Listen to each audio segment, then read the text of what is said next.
Good afternoon to all the members. This is the very first webinar for this council year 25-26 of the Committee on International Taxation under the leadership of CA Sanjay Agrawal sir as chairman and CA CB Chitle sir as vice chairman. The topic of the webinar is navigating key challenges in the UAE corporate tax landscape. Now I am handing over to SP Singh sir for taking it forward. SP Singh sir. Thank you, Aparna. A very good evening to all of you joining virtually from different locations. It is a pleasure to welcome this August gathering of Chartered Accountants from India and the UAE to today's webcast on navigating key challenges in the UAE corporate tax framework. The introduction of corporate tax in the UAE marks a significant shift in the region's fiscal policy, an evolution driven by global initiative for transparency, alignment with the OECD's BEPS framework, and the maturity of the UAE as an international business hub. For those of us engaged in cross-border taxation, this development is as momentous as it is complex. The timing of this discussion is particularly apt. Economic and strategic ties between India and the UAE have deepened considerably in recent years. The signing of the Comprehensive Economic Partnership Agreement in 2022 has provided a major impetus to bilateral trade and investment. With trade crossing $85 billion annually, the UAE is now India's third largest trading partner and the second largest export destination. Equally significant is the fact that over 3.5 million Indians live and work in the UAE, forming the largest expatriate community in the country. Indian businesses are rapidly expanding into the UAE, while UAE-based enterprises are increasingly investing in Indian ventures. The demand for sound cross-border tax advice grounded in both commercial realities and legal rigors has never been more important. The UAE new corporate tax law, which has come into effect from June 23 and represents a modern framework introducing taxation of net profit at 9% above a threshold, while retaining 0% regime for qualifying free zone entities. However, the real story lies in the technical conditions attached to these provisions. The law draws heavily from international principles and experiences, particularly in the areas of transfer pricing, anti-avoidance, economic substance, and permanent establishment concepts, and require businesses to demonstrate both legal and functional coherence. This may throw up several points of interpretational divergences. Free zone companies need to prepare themselves to demonstrate substance and qualifying income, particularly where activities are outsourced, centralized within a group, or involve passive earnings. Transfer pricing compliance is now required even more for purely domestic groups where control or related party conditions exist. The presence of general anti-avoidance rules, the treatment of shareholders' loan and intra-group guarantees, and the risk of losing free zone benefits in subsequent years due to early missteps are all matters requiring careful planning and execution. Indian multinational groups with UAE operations must evaluate issues around POEM, treaty eligibility, PE attribution, and the impact of MLI provisions. Tax environment is rapidly evolving. This session would provide us clarity on important evolving areas. I welcome you all once again and look forward to the insights our expert speakers will bring. I now invite CA Chandrasekhar Chitle, Vice Chairman, Committee on International Taxation. Sri Chitle does not need any introduction. I have worked closely with him in the recent past, and I'm very much impressed by his in-depth knowledge of taxation, human approach to solve problem, and always looking for positive resolution of any problem. These are his hallmarks. It will be joy hearing him. Chitle Saab, over to you.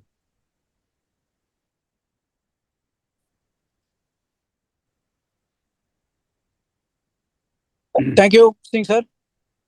It's indeed a pleasure to welcome you one and all for this particular uh, webinar. Friends, as you are aware, since the discovery of oil in the United Arab Emirates in mid 1960s, the UAE federal and local governments had no incentive to levy any direct taxes or any indirect taxes. The local governments received loyalties from the Emirate owned oil companies.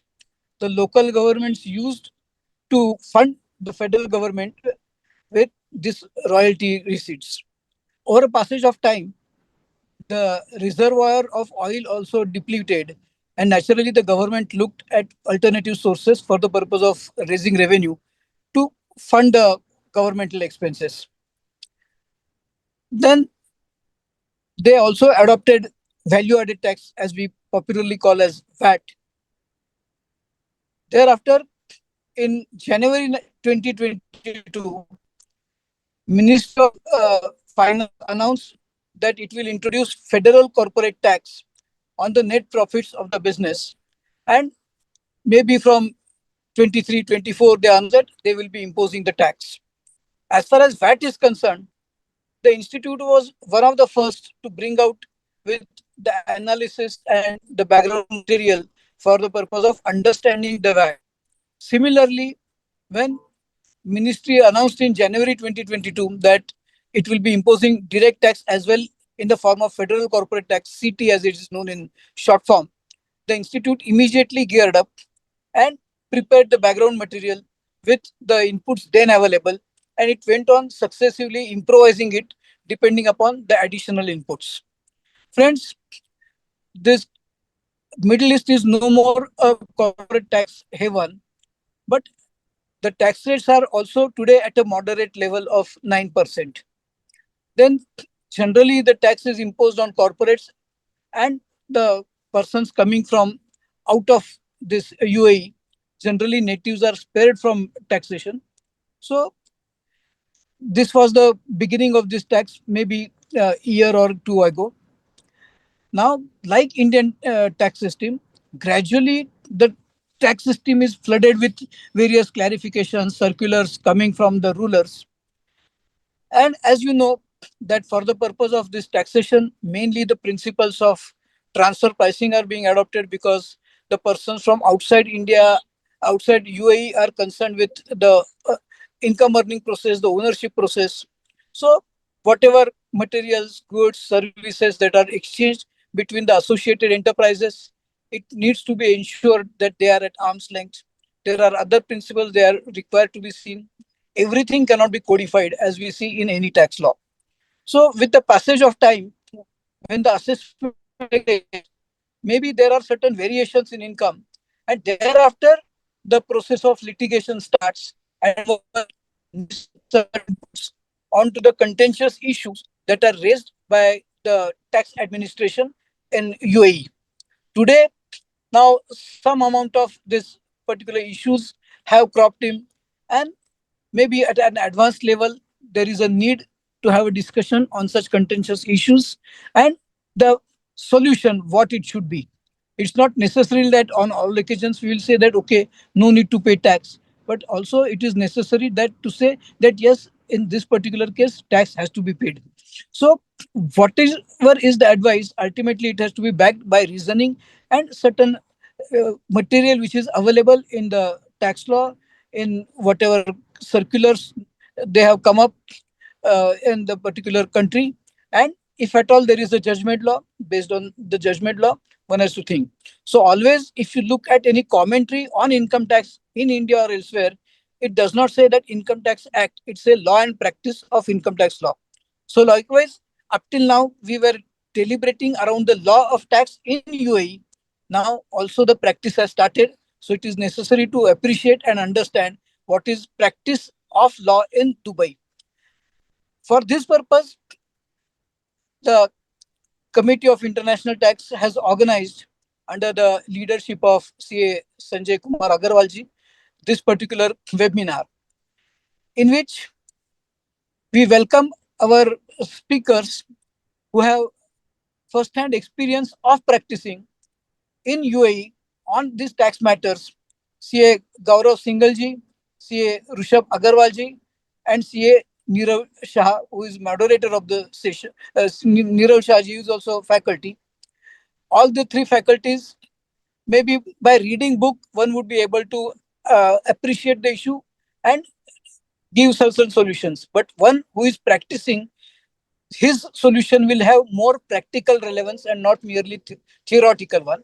And therefore, the faculty which the committee has selected are having this practical exposure and experience of UAE tax, and therefore their insight would go a long way in addressing the issues that are being discussed in this particular session.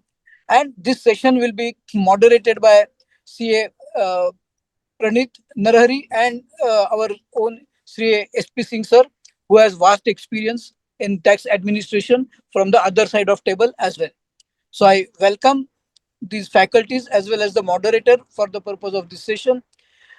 As far as participants are concerned, definitely while the discussion is going on, if you come across any more elucidation requirement or you have certain incidental questions, you may put them in chat box and the moderators will appropriately deal with those questions. So with these opening remarks, I welcome you all to this particular webinar and also thank the faculty for their invaluable time and efforts for the purpose of this webinar. Thank you. Thank you, Chitle Saab. Nice introduction, very comprehensive in a very concise way. Before I hand over the technical discussion to the moderator and very highly accomplished erudite speakers, I would like to give a very brief introduction of CA Praneeth, who is the moderator of today's webcast. Praneeth is a global transfer pricing advisor with over a decade of experience across various locations, APEC, EMEA, and the Americas. He has more than 500 assignments in transfer pricing and international taxation and BEPS across industries, supporting multinationals with structuring, compliance, and litigation. He contributes thought leadership through ICAI and other faculty roles and publications, and has taken more than 50 training sessions. Over to you, Praneeth, for taking the session forward. Thank you for the kind introduction, sir. And also thank you again, SP sir and Chitale sir, for insightful overviews.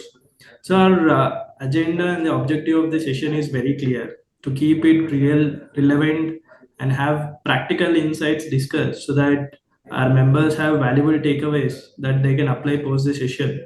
So our session is structured in two parts. First 1 hour, what we'll do is we have excellent panel of speakers who do this TP and corporate tax day in day out. So they'll touch upon hot topics, 15 minutes each, and then followed by a curated Q&A session. It's kind of a free consultation, but very, very valuable. So with that brief context, let's start.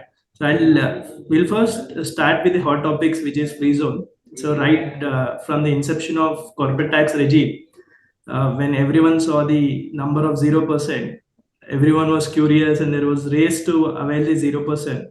But obviously, it comes with a baggage of critical conditions, be it substance or ticking the box of qualifying activities or arm's length test. So today we have veteran tax expert, Mr. Gaurav Sal, who has almost 23 years plus experience in taxation and transaction advisory. He is also a founder of Heads Up Consulting, which is based in Dubai. He is active faculty across India, UAE, and Sri Lanka. So, with that introduction, sir, over to you, Gaurav sir. Maybe you can touch upon whatever we could in this 15 minutes, and then we'll cover other aspects in the Q&A. Thank you, sir. Thank you so much, Praneeth.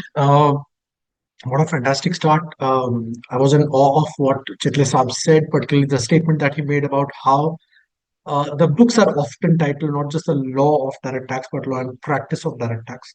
Uh, as faculties, all of us will definitely try to deliver not just the legal aspect, but also the practical aspect. You have a fantastic panel. I'm not talking about myself, but at least I'm sure you know Mr. Neerav Shah and Rishabh. Both of them bring a great deal of experience on one hand and a great of experience and learning on the other. I'll try to match up to their standards. With this, I'm just sharing my slides. Pranit, my request is to confirm that you can view them so that I can proceed. Can you? Yeah, we can see it, sir. Thank you. Yes. Perfect. Yeah.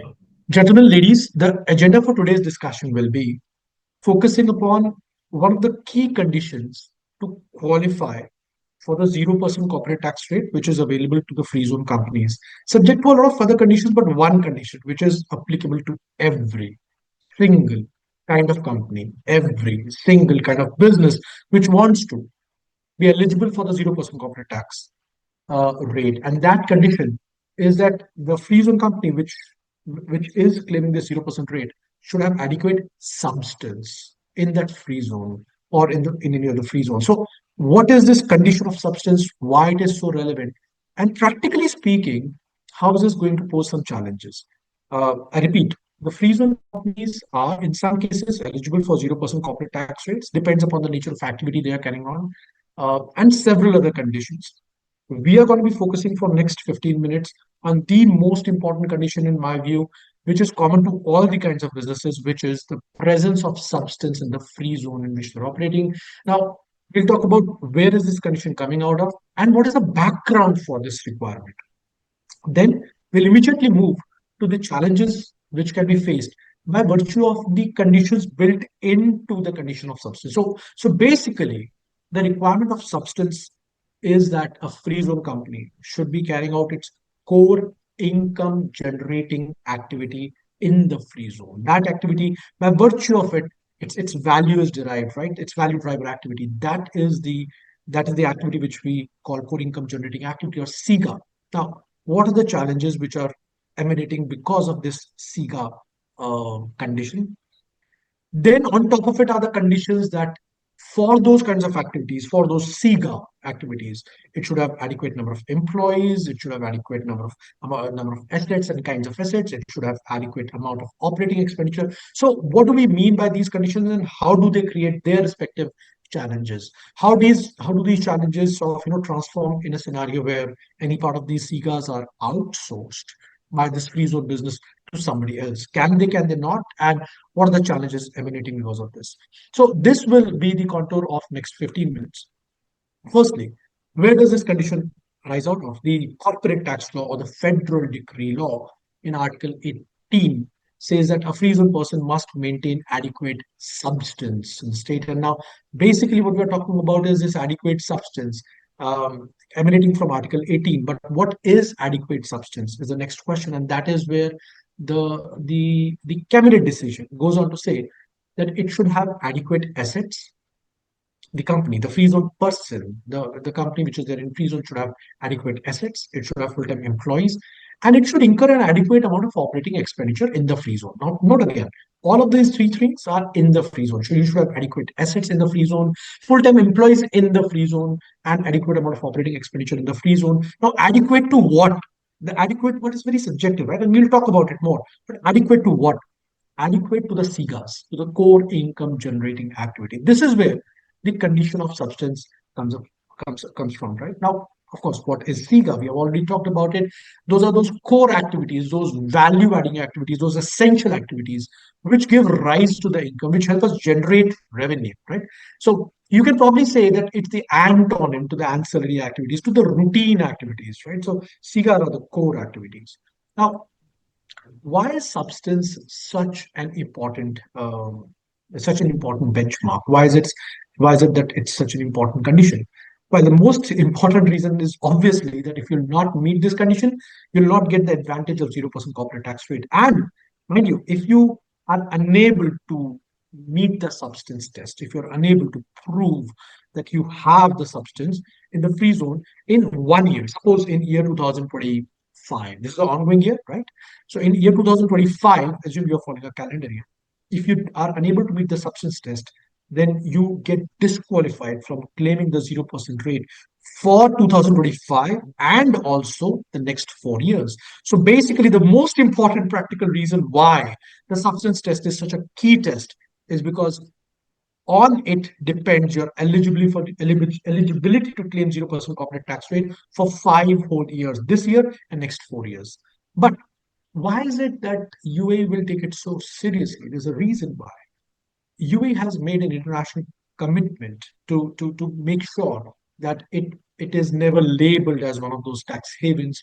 It is subject to peer review by tax authorities, by the teams from other countries. OECD is looking at it very closely. In fact, the Inclusive Framework Project of Base Erosion and Profit Shifting, abbreviated as BEPS, has actually focused heavily upon the possibility of abuse, particularly in the context of preferential tax regime. A preferential tax regime is when you get preferential tax rate. 0% for free zone is a kind of a preferential tax regime. And there again, the question is that how do you ensure that this 0% advantage, this preferential tax regime, is not abused? And one of the important key areas to ensure that it is not so abused is essentially to ensure that the taxpayer which is claiming this preferential tax regime is legitimately doing so because it has economic substance, it has real substance in that territory in order to be eligible for that benefit. Uh, in the free zone qualifying incomes, one of the item is qualifying intellectual property. You would notice that a large part of the entire law around those qualifying intellectual property is heavily influenced by the OECD BEPS work on these preferential tax regimes. But in addition there, EU has its own directives. One of the EU directives, number 3, it also heavily leans upon the test of substance. And if a company does not meet the test of substance, then it is denied some of the directives, EU directives, such as the parent subsidiary directives, etc. So this substance test is not just unique to UAE; it's a global phenomenon. At a very very local level. Now I'm climbing down 3 steps below that. How would the authorities come to know that the company that I have opened here, assume, and it's basically a shell company, but how did authorities come to know that it's a shell company and that it does not have any substance? Well, since the time of economic substance regulations, a lot of free zones have in their regulations the power to carry out inspection and they've exercised it, right? So we have seen this in the case of generally, DAFSA has similar powers in its regulations that they can carry out an actual inspection to the office of a free zone company to figure out whether or not it meets the substance tests. In some of our clients' cases, we have seen actually the free zone authorities write into them that, look, we visited your office, but you were not there. So when can you visit again? Basically, perhaps one of the ideas was to check that are you actually operating from those offices, or is it just that you have taken an ejari and after that you're not doing anything on top of it? Okay, so with this background, let's talk about the challenges which emanate from each of the conditions which are inherent to the test of substance. Firstly, as I mentioned, the test of substance is not about all the activities. It's not that a free zone company has to carry out all the activities from inside the free zone. No, the test of the substance is that the core income generating activities are the ones which are to be carried out from the free zone. So firstly, important task is to distinguish between which activity of yours are core income generating activities and which are routine activities. I'll give you an example. For instance, there's a distribution company. It's employees who are only engaged in distribution. Now, are they carrying out a core income generating activity? Not really. The distribution action, the employees who are carrying out the distribution function themselves, the one who are delivering, they're actually carrying out a routine function. Yes, the ones who are supervising them, the ones who are carrying out the task of laying down the strategies, monitoring them. Now, that is a core activity, right? So basically, SIGA differs from one business to another. So what may be SIGA to one business may not be a SIGA to another business. So the most important part is to identify what's your SIGA and then ensure that those activities which form part of your SIGA, your business's SIGA, are actually carried out in the free zone and that you document it. So basically, if assume we are talking about the board taking strategic decision about your business, then you document it through board minutes. Even a lot of decisions which are not undertaken through board meetings and maybe perhaps undertaken by senior people, so long as you're recording them through emails, etc. That's good enough. But documentation is what is going to be your saving grace. Okay, so you need to have adequate number of employees and adequately qualified employees, full-time employees, to carry out those CGARs in free zone.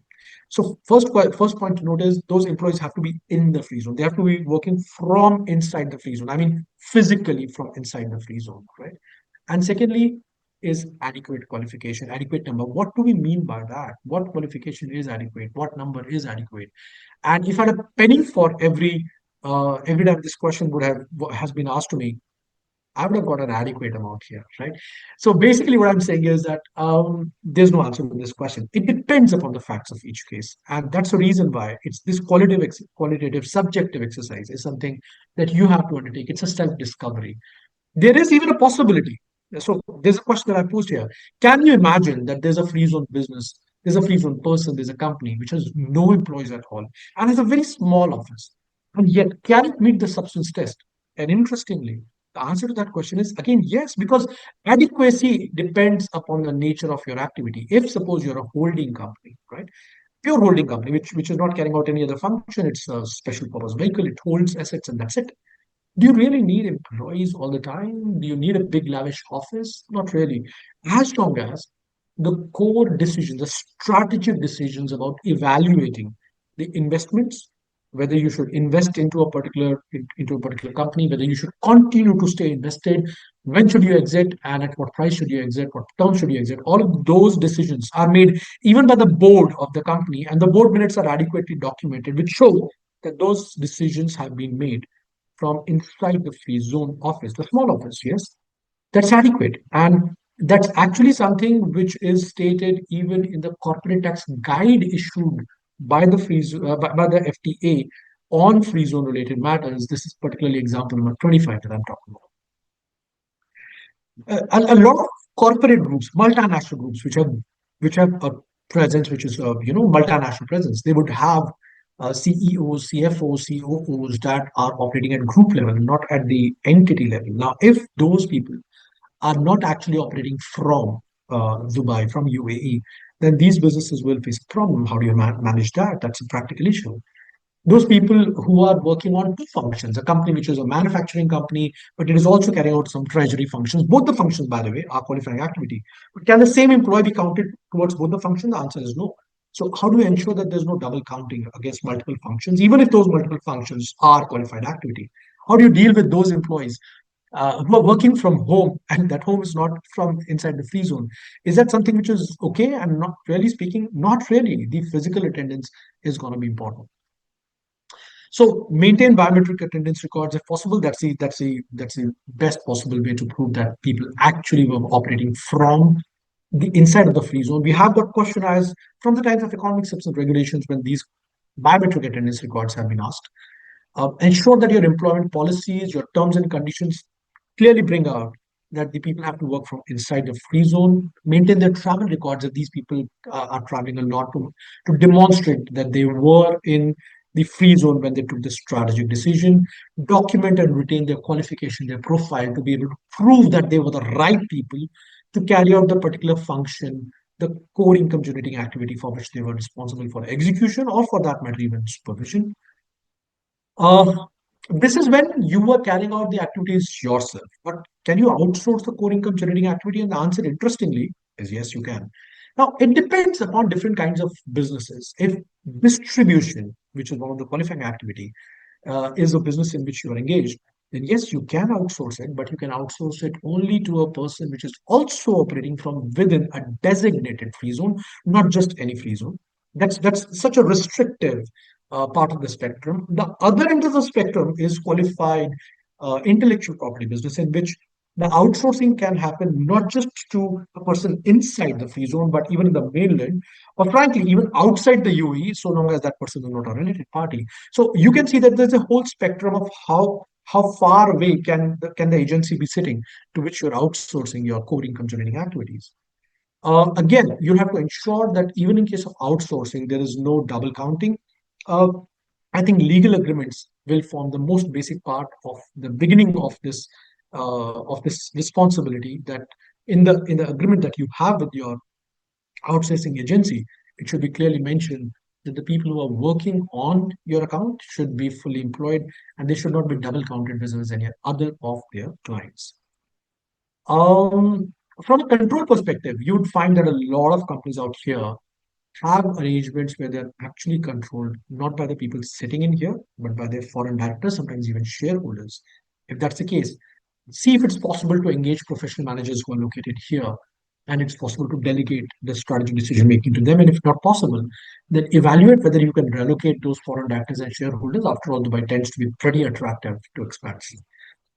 How do you deal with virtual offices and flexi offices? Well, again, I have already given you an example of a very small office, but a virtual office is not even an office, right? It's just an address.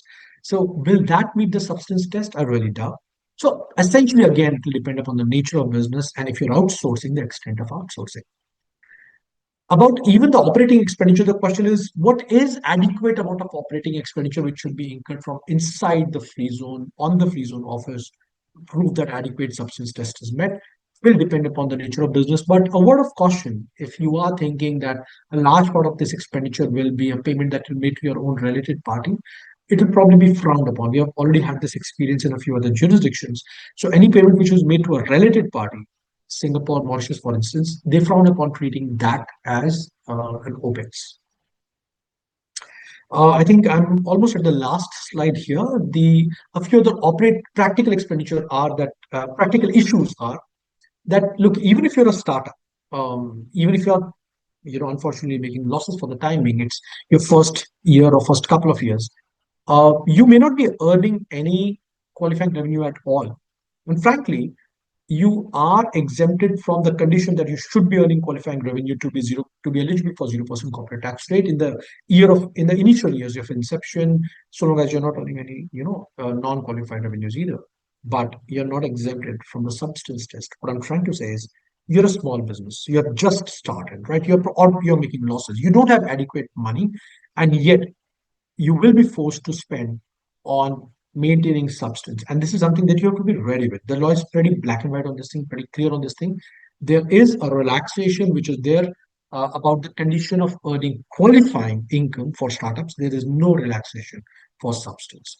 Lastly, very trustingly, if you're a manufacturing company, technically the law says that you should be operating from within the free zone, not necessarily a designated free zone, but if you're a manufacturing company which is also carrying on distribution function, which often happens, in that case, the distribution function is something which is a qualifying activity if and only if the SIGA for those functions are carried out from a designated free zone. Now that throws a bit of a question mark that if you're a manufacturing company in a free zone which is not a designated free zone, and you're planning to carry out some distribution function, then are you breaching the substance test for the distribution activity? Now, these are some of the practical issues to are on the side of caution.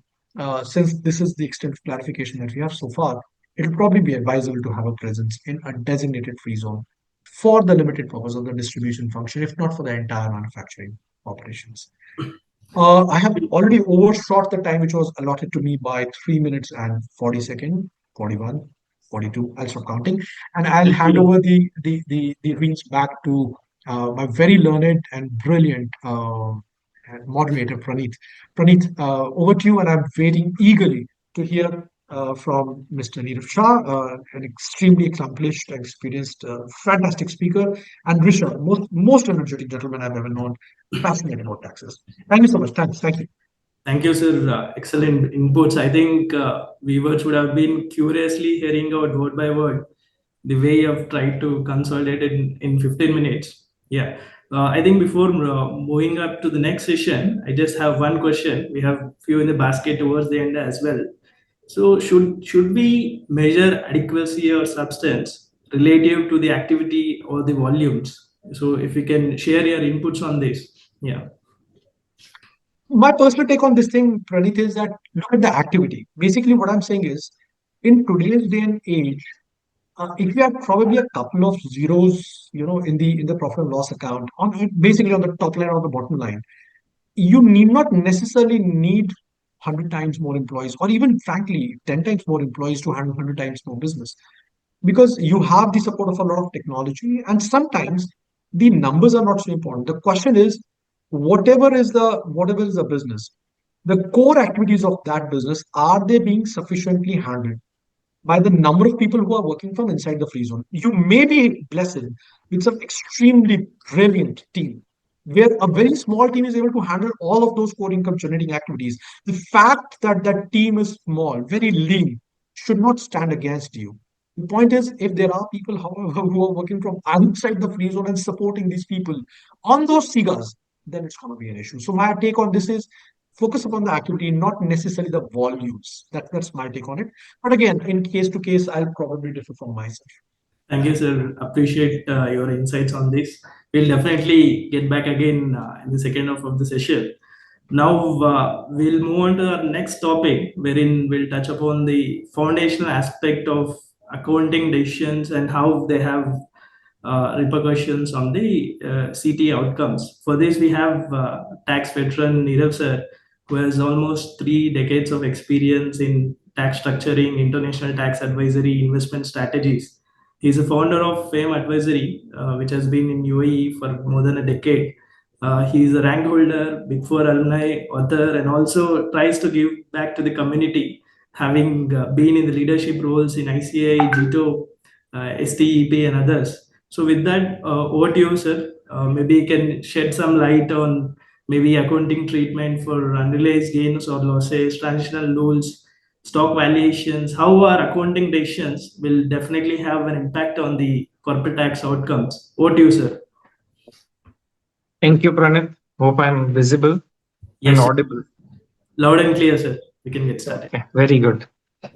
In an economy which is not regulated, say 5 years back or 6 years back, and then now we have VAT, corporate tax, anti-money laundering, IFRS as a mandatory accounting standard, and all of that together in this short span of time, of course, poses a lot of challenges for people who are used to operate in a free environment, as they call it, and without any second thought about it. So a lot of large traders, multinationals operating from UAE are accustomed to prepare the financial statement as per their parent company or their own accounting standards. A lot of those which are subsidiary of India were preparing maybe as per Ind AS also. And those who are subsidiary of US were preparing for US GAAP only. And they were reporting in their own currency as well, because you had freedom, right? You still have that freedom. But unfortunately, now the corporate tax laws prescribe that you need to be in AED, you need to follow IFRS and all of that. And all of that together with some of the interesting provision on uh, transitioning provision or on choice of your accounting standards, it provides a very unique aspects which one needs to be careful about. We'll talk about the main three topics. One is about whether you can choose the realization basis for certain item on your financial statement. The second we will talk about is the uh, okay, we'll go into that as we go in. So first is under Article 20, that it is mandatory under the law that there is a fair value impairment account is applicable to all assets. However, those which are held on capital account, one can choose to prefer or follow realization basis of accounting. Now, this choice has to be made in the first tax return that you file. And this choice then remains irreversible unless there are some exceptional circumstances where you can apply. And if FTA approves, then you can change. Now, therefore, it makes it very, very important for one to look at its own balance sheet, look at its capital asset side. So this option only exists for capital asset and not for everything as a whole. Because moment you cross 3 million dirham revenue, the mandatory accounting standard and accounting practices is accrual basis, and that everybody needs to follow.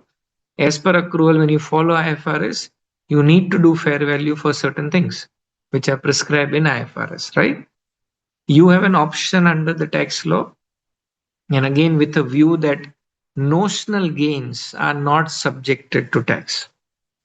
And because of that, they've given an option here for you to choose that your capital assets can then be following a realization basis of accounting.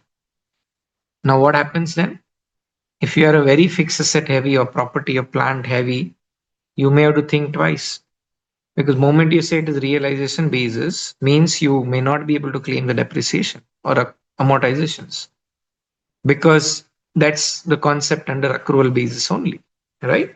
And similarly, if you are very heavy on investment side and you have more investment property or investable liquid assets which are appearing, and where a mark to market accounting is mandatory under IFRS, you may choose that that can be on a realizable basis. That therefore, you will only be subjected to gains which are realized and not just reflected because of the accounting period changes, right? So, what do you mean by asset held on capital account? Is that something that you don't trade in, which is otherwise eligible for either depreciation or amortization, or they are treated under applicable accounting standard as property, plant, equipment, intangible asset, or other non-current assets, right? And similarly, what are the liabilities which are held on capital account is also mentioned as which do not give rise to deductible expenditure for corporate tax purposes. And it's accrued liability or provision related to donation, grant, or gift to an entity that is not a qualifying public benefit entity, and long-term debt, right?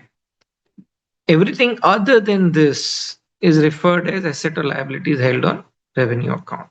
Okay. So moment you start treating something as your stock in trade or inventory or something that you trade in, you cannot apply this option to that part. Okay. So if we have the unrealized gain on land of 1 million, unrealized loss on inventory of 1.2 million, and impairment loss on shares of 900,000, if they elect realization basis on assets or liabilities that are subject to fair value, it cannot. So, what adjustment you will require? Okay, and if a company does not make any election, what happens in that case? So just again giving an example just to understand what happens. So, if you indeed elect, then what happens is that all of this needs to be adjusted back. But here again, one item which is unrealized, the unrealized loss on inventory, it cannot be added back because you will have to do the inventory valuation as per your accounting principle only. And if there is unrealized loss, and if you do cost or market value, whichever is lower, and if that loss is coming in, then you will have to keep it as is. But all the other land and shares which are on capital account, you will be able to do that. But if you don't make this election, then everything that is unrealized, realized, everything will remain as is, and no adjustment will be made for to the accounting income to determine the taxable income. So it's very important for you to see where and how this impacts you, and whether it is important for you to make this selection depending on your composition of your balance sheet, and whether you have frequently this unrealized gains which you need to exclude for that purpose, right? Transitional rules. So this talks about specifically immobile property. And where you have an immobile property, the idea or the intent of the law is that whatever gains you have earned till the time the corporate tax law was introduced, you have an option to recognize or book that loss, not in the books, but I mean, in a way that you obtain a market value of that asset and keep it in your record and reference it as in when you sell it, that this was already the value till the time corporate tax was introduced. So you will not tax me on that gain which has happened before the implementation of corporate tax. And post implementation, whatever the difference is from that market value to the sale value is what we will offer for tax. So here also the law is giving you two options under the transition provision, right? So either you take this valuation approach, look at it on an asset by asset basis, and see what is going to be beneficial for you, whether you want to take the valuation approach or you want to take by the time apportionment method. So the second option that they have done is that, just a second. Yeah. The other option that we have is that if you do not opt for the market valuation, then pro rata, the amount of capital gain, you can divide by the years of the period which was before corporate tax law introduction and period that was post the corporate tax law implementation, and only the proportionate period which belongs to and the amount of gain that belongs to the period after implementation of corporate tax is subject to tax under the law. Now this transition provision, again you need to choose this option in year 1, and you have to make the choice known in the return and keep the document available with you as a reference on an asset by asset basis with you. Okay, so what happens is that immovable property is owned prior to the tax period. Immovable property is accounted for on historical cost basis and not treated as investment property, because then it is not on historical cost basis, right? Immovable property is disposed or deemed to be disposed of during or after the first tax period for the purpose of determining taxable value. Okay, and therefore this becomes a qualifying immovable property. And then you can choose one of these two methods for you to apply this option of transition provision. So if it is held as an investment, then the transition benefit will not be so only if you are treating this asset in your books as at historical cost and not holding it as an investment property and doing a mark to market valuation every year under IFRS. So if you are holding it as a historical cost, then you have to do that valuation and take that benefit. Okay, and if it is held at revalued cost, then you cannot take the benefit because it is already revalued year to year by marking it to the market. Okay. If it is stock in trade, again, you cannot trade because it's something that you trade in. And therefore, ideally, that should not be covered as part of this option, is what our view is.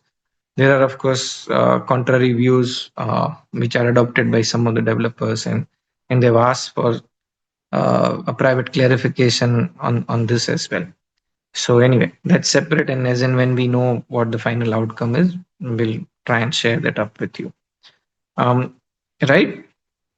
Two valuation method, as I said, either you take the market value approach or you take the time apportionment approach. Okay. And market valuation, as I said, you have to take it in the 30. I mean, if your accounting period starts on 1st of January 24, then you have to take that market valuation on 31st of March 31st of December 23, and keep it on your record and keep that working available as and when at the time when you sell the property and you claim that benefit. Time apportionment is simple, that you apply the period. So these are the two things. How will you do it? So exclude the gain that would have arisen had the asset been disposed at the start of the first tax period. So difference between the market value and the historical cost is the notional gain which will be locked, and you can claim that as exempt as and when you sell the property. In time apportionment, when you sell, you look at higher of the original cost or the net book value at the start of the tax period. The such capital gain, then you divide by number of days before the tax period and total number of days. So that prorated amount will be excluded. Only the balance will be included. So you need to look at your property portfolio. You need to see or do the overall assessment and see which method will benefit you. And when we sat down with number of clients on this, we had to actually go back to how many years the properties have been held. And what we saw typically is that if they are held for more than 5 years, the market value would benefit them. If they are held for, sorry, if they are held for less than 5 year, market value would benefit them. If they are held for more than 5 year, then anywhere the prorated time apportionment basis will even out the differences to most extent. So you don't need to then go through the entire process of keeping the valuation for every asset that you have. Anyway, that's fine. And third, the most important topic, and Pranit, I'll take 5 more minutes. Valuation of stock. This has been an ongoing chapter because people did not follow IFRS very religiously, and people did not apply the valuation methodology accurately. There are a lot of issues for various industries that is coming up, and therefore we chose to just summarize it that as per IFRS, the inventory valuation is governed by IS2, which says value is cost on net realizable value, whichever is lower, which is the most important part that one needs to follow. So if you are held for sale in ordinary course of business, if it is in the process of production or sale and exists in the form of material or supplies to be consumed in the production process, all these three are classified as inventories, and therefore for all of them the methodology will cost of net realizable value will apply. Cost will definitely include the purchase cost, conversion cost, and all the other which is necessary to bring the inventory to its current location. And net realizable value is the estimated selling price less the cost of completion or selling expenses, right? So one can look at this, and whichever is lower is what they can adopt as the most appropriate stock valuation methodology. IS2 specifically does not apply to agriculture and forest products or commodity broker traders. Now, because UAE is a place where a lot of these commodity broker traders are present, how do you deal with that? And is something that one looks at it. So, commodity broker trader who measure inventory at fair value less cost to sell with changes in value recognized in profit or loss for the relevant period. So, this is coming from now when you put it or you are covered under this exclusion, then you have to go under the IFRS 13, where you have to look at the fair value and you have to look at your commodity, what is the market price and how do you value that under the current market condition is all which will come to. And the last part is that then there are financial products or derivatives which will come under IFRS 9. And there also mark to market based on a fair value is mandatory for all of that also. Now, because of the paucity of time, we are only covering these three main aspects. Of course, on a day-to-day basis, there are lots of challenges of various people not maintaining books in AED. The base currency needs to be AED now. They still want to file audited accounts in USD, even though they want to file the first tax return. And we have mentioned that, look, you cannot, I mean, ideally you should not file USD, and or at least you should have an AED financial statement which are ready if required to produce, but mandatory currency is AED, and therefore one needs to do that. And IFRS needs to be followed to the T. We have not been, a lot of businesses have not been following where IFRS very, very meticulously, and therefore we urge them to look at the accounting practices more, because the law here otherwise is very, very simple. There are only 2 or 3 disallowances, there are only 2 adjustments to be done, and rest all your accounting income will become the taxable income. Therefore, if you correctly account for your expenses and income, you will bring your tax exposure, or you'll rationalize your tax exposure, and that's what we should aim for, you know. And that's the reference to the book that I have authored, which Pranit mentioned. And Pranit, back to you. Thank you very much. Thank you, sir. Thank you for certainly highlighting all the key accounting aspects within your 15 minutes insightful session. I just want to highlight one aspect here. when we had host of topics to discuss, you certainly want to highlight or emphasize on how accounting will have implication on corporate tax, because both of them go in tandem. Can't look at corporate tax in silos as we navigate through this landscape. Appreciate, sir. Thanks for your insights. We'll definitely bug you again in the Q&A session and extract more insights from you. So with that, let's move to our third topic, which is transpricing. Obviously, wherever we have corporate tax, we have transpricing as a big brother. The main agenda of transpricing rules is to avoid tax base erosion, profit shifting, especially in a related party dealings. Initially, all were thinking that okay, transpricing is more to do with multinationals dealing with cross-border or domestic RPD transactions, but obviously UAE gave a surprise of incorporating something called connected person payments within the ambit of TP. Thereby, the implications were much wider, wherein even SMEs had to comply with TP rules by default, because almost all the concerns will have KMP remunerations. So we have Mr. Rishabh, our transpricing champion.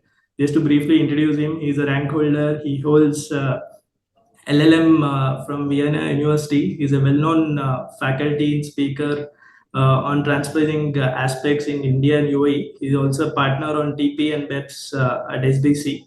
Rishabh, if you can help us highlight all the key aspects in your 15-minute session, right from the ALP adherence to documentation requirements and key transpricing checkpoints, be it benchmarking requirements or the filing requirements to adhere to the UAE city regime. Over to you, Rishabh. Thank you. Thank you, Praneeth. But I hope I'm audible and my screen is also visible. Yeah, you're clear. Go ahead. I am at a disadvantage.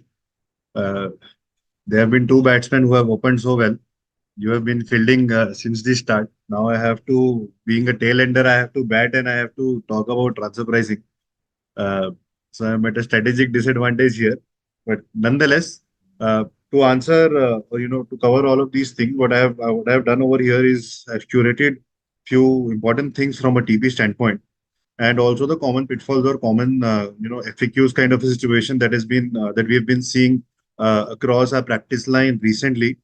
Since we all are aware that compliance is in September for most of the taxpayers. The due date for compliance is in September for most of the taxpayers, and everyone is rushing towards having the first appropriate compliance even for transfer pricing and corporate tax.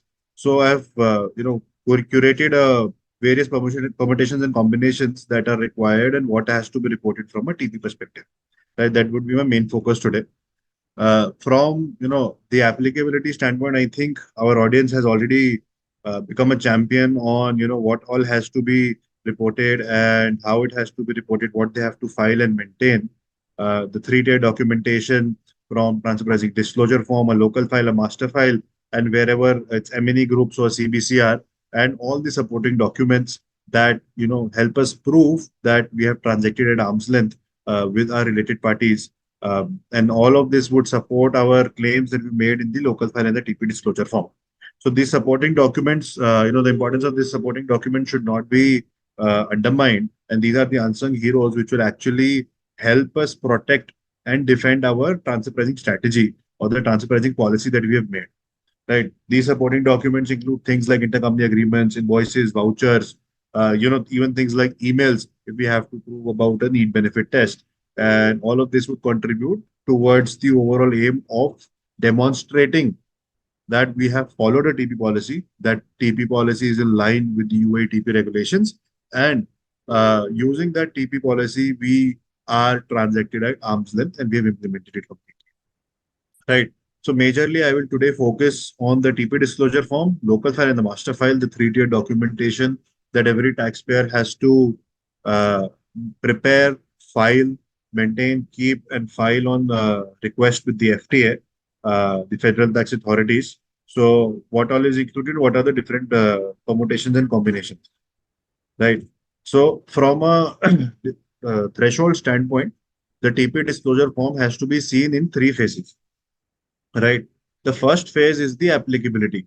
So the applicability of a TP disclosure form is when you have a related party transaction, the aggregate related party transaction exceeds 40 million dirhams, right? And then you have a reportability threshold. So when I say applicability, so applicability is just a tick in the box stating that yes, I need to file a disclosure form.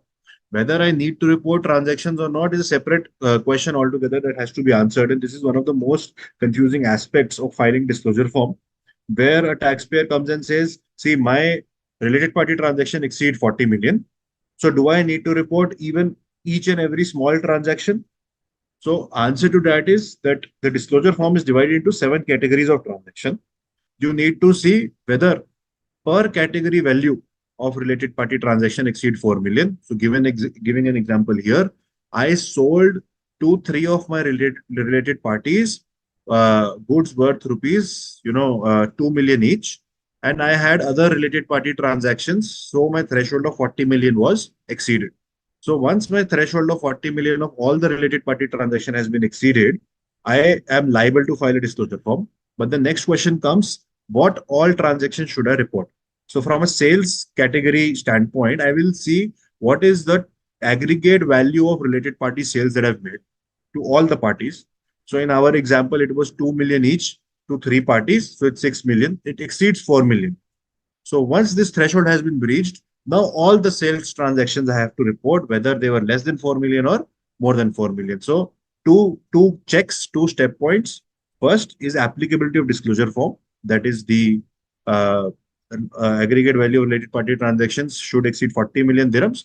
And then second is the reportability test. So the reportability test is based on the category of transaction. And if each category of transaction exceeds 4 million, combined all the parties, we have to report each and every transaction in that particular transaction categories. So there are 7 categories of transaction that are there. Third aspect over here is about the connected person payments. So if the connected person payments exceed 500,000 dirham threshold, there you need to report all of those connected person payments. So this is about the disclosure form. Talking about the local file and the master file, there's a common threshold which is very commonly seen in this region, where there is a common threshold for local file and master file. The threshold is 200 million of revenue. So 200 million dirhams of revenue, not related party transactions. Let us mind it that the disclosure form was on the quantum of related party transactions. The local file and the master file are the quantum of revenue. And the second condition is, if you are part of an MNE group, then in that case, you need to also make a local file and master file in UAE, right? But now there is a very moot question over here that, okay, I understand I am liable to make a local file because my revenue has exceeded 200 million, right? My revenue exceeds 200 millions. I'm liable to maintain a local file, keep it with me and file it with the FTA within 30 days of the request.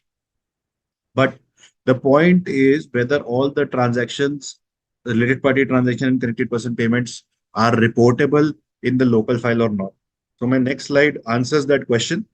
On the left side, you see all the reportable transactions. On the right side, you see the transactions which have not to be reported. So considering you have transactions which are cross-border, they have to report it. So there is no exception. So if it is a transaction with a non-resident, definitely it has to be reported.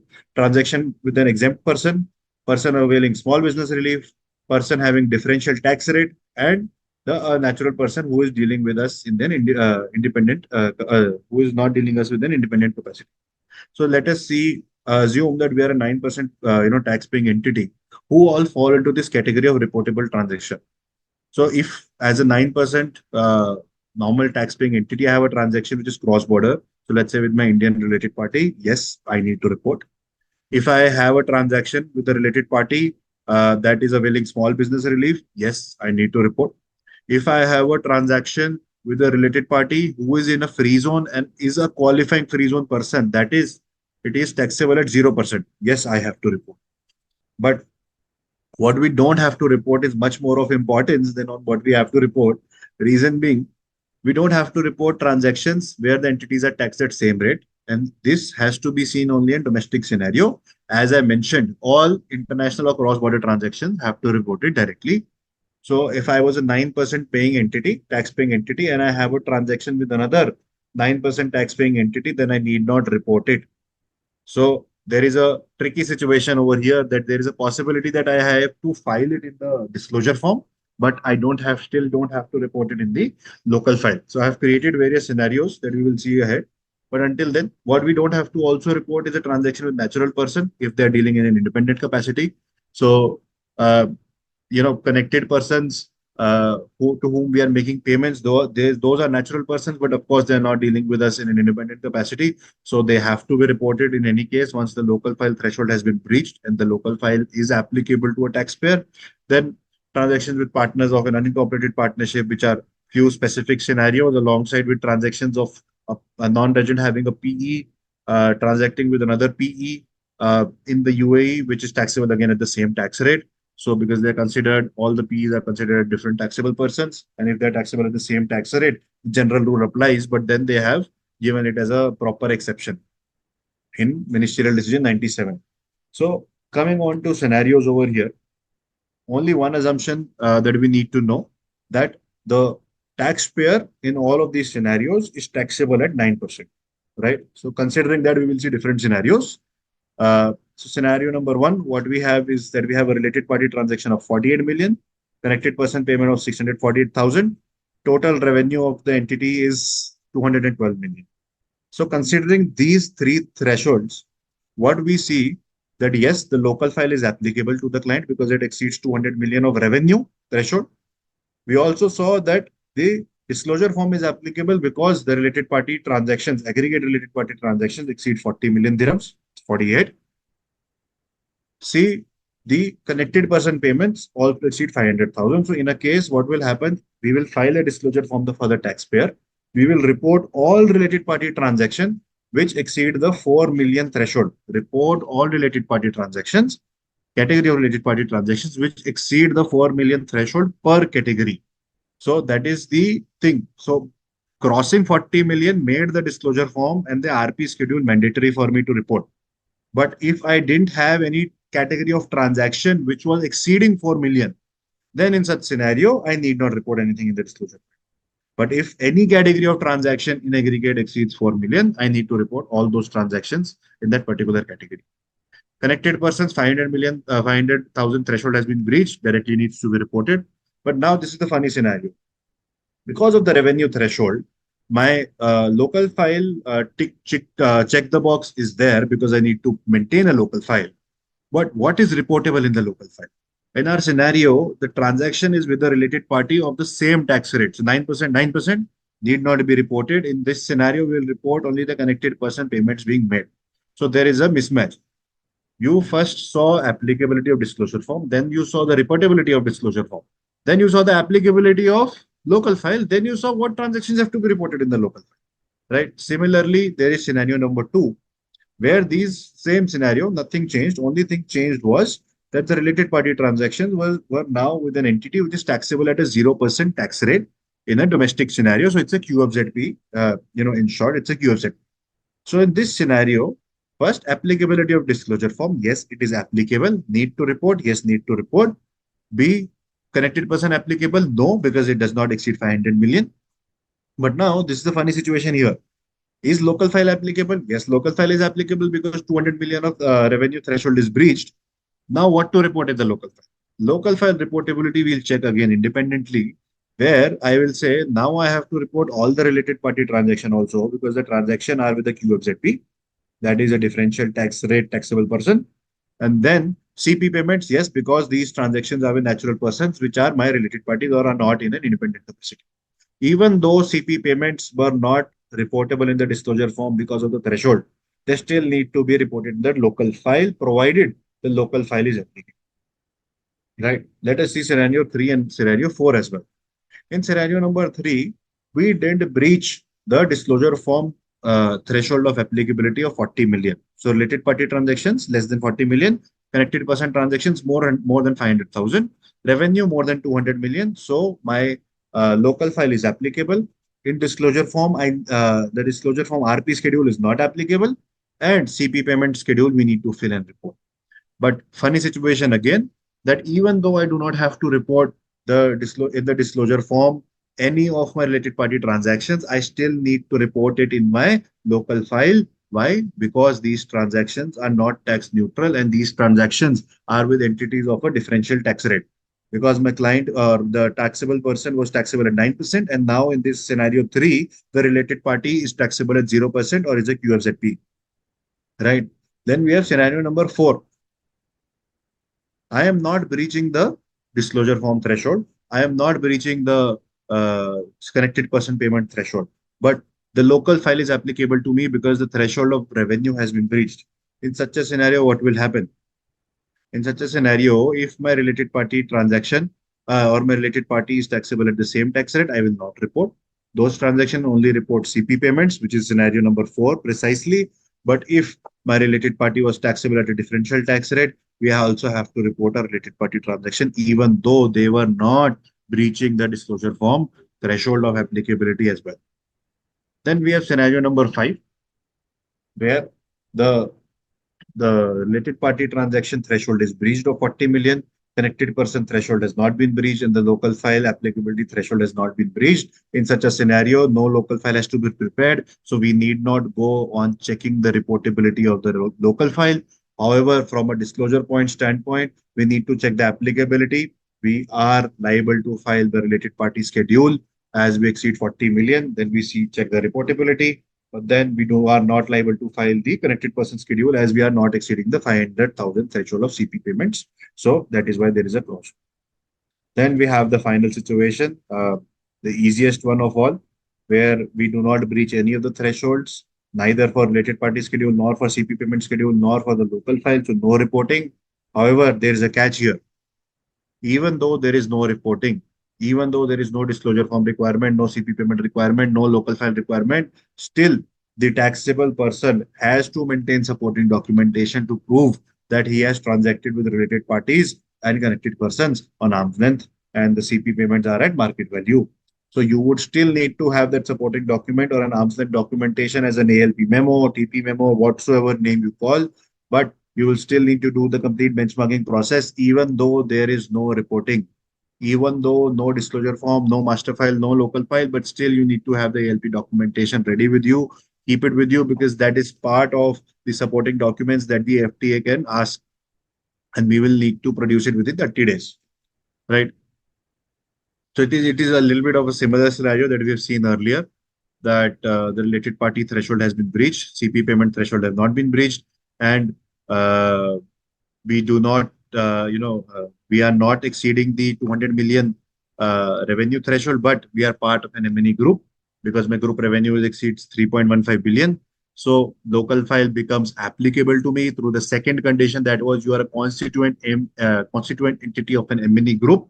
I become a constituent entity of an M&E group when the overall M&E group's consolidated turnover exceeds 3.15 billion dirhams.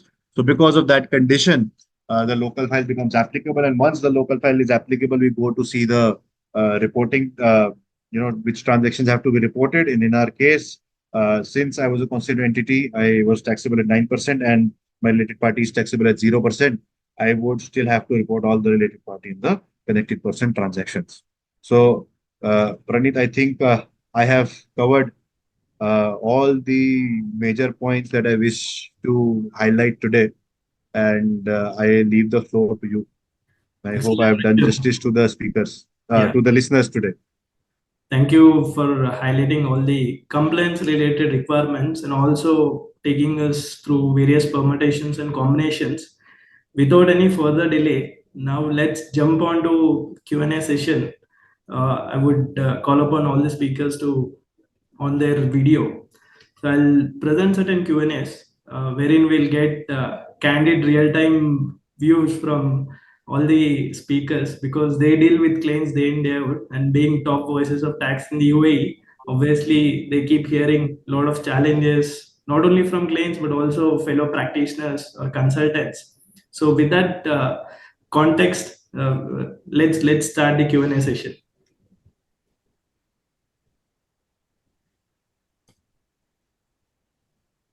We'll start with senior. My first question is to Nirav sir.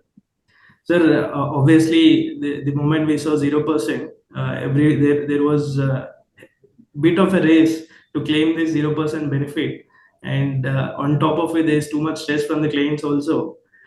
Because if you don't satisfy the QFZP condition in year one, as Gaurav sir highlighted, you lose the status for subsequent 4 years. So there are a lot of restructurings done to fit it within the definition or the scope, or to tick all the conditions of QFZP. But still, there is a devil in the house, which is GAR. What are key safeguards that you would want to highlight to avoid trigger of GAR implications or exposures as you navigate with the restructuring to fit in within the ambit of QFZP? Yeah. So on one hand, one needs to continue having zero tax. On the other hand, you need to fulfill all the condition that is now stipulated. And then you rush that, okay, I'm going to meet all the condition. Or I go and set up new entities and move all my business in there and all of that. And therefore, often you leave easy trail available to the tax authorities, which can easily claim that you've done all this only for tax purposes, right? And thereby it causes one to kind of look at the general anti-abuse rules more and more closely. So first and foremost, we keep telling client that, look, any change that you're doing to your business model or way of doing business or conducting your business needs to have commercial rationale. See, if you are servicing X set of client from a non-free zone or QFZP entity, and suddenly you want to start servicing them from a qualified free zone person entity, what's the rationale? And if you are not able to build that conclusively, then it's no point doing such an exercise, but you'll get caught at some point. That's number one. Number two, if you are developing a new line of business, if you're developing a new set of market, if you're adding new set of clientele, or there is just an ease of doing business from somewhere else, which puts you in proximity to either your supplier or your customers, and thereby gives you a ability to do your business more efficiently, then those are the factors that you need to document as commercial rationale for any change. You need to have that in your board meetings, pre and post. You need to have those meeting minutes available. You need to then effectively demonstrate that change of the model and justify why it was required from that commercial aspect. If you're restructuring, yes, you are anyway going to close down the existing entity and going to move to some other model, and you are in the process of doing that, again, demonstrate. So unless you have this kind of documentation available, which documents this change in the business model, there is a real and tangible risk of GAR being invoked. It's very easy if I'm sitting in the chairs of a tax authority, my first one or two target to do the audit will be free zone person and related party transactions. So if free zone on 2 count, GAR and substance. No other audit I need. I just need this 2 part. So prove me this and rest all is fine. So these are things which are obvious, and therefore you need to think ahead and prepare yourself in a way that you will be able to defend those arguments. See, reading the law, keeping the substance, meeting the substance, all that is one part. But creating this rationale is equally important. Thank you, And if sir. you're not able to do that part, then it's not going to help you. Understood. So that was kind of a loud and clear warning, not an answer in disguise. So I think it was pretty comprehensive. Moving on to the next question, again on QSZP. So obviously, there are a lot of surplus funds with QSZPs, which they want to invest and earn interest with a commercial intent. And also you have intercompany overdue balances wherein you're bound to accrue interest, that with a compliance intent. But either ways, this is something which is not your qualifying activity or income. So this question is to Gaurav sir. So in these kind of scenarios, how to deal with this? Because obviously your miscellaneous income is kind of putting your main position in jeopardy. So, what do you say? Yes. Thank you. Thanks, Pradeep. This is a very relevant question because the minute any income which is not a qualifying income exceeds the de minimis threshold, right? The monetary threshold, whereas or the 5% threshold. The minute that the threshold is breached, what happens is that the entire benefit of 0% is lost, right?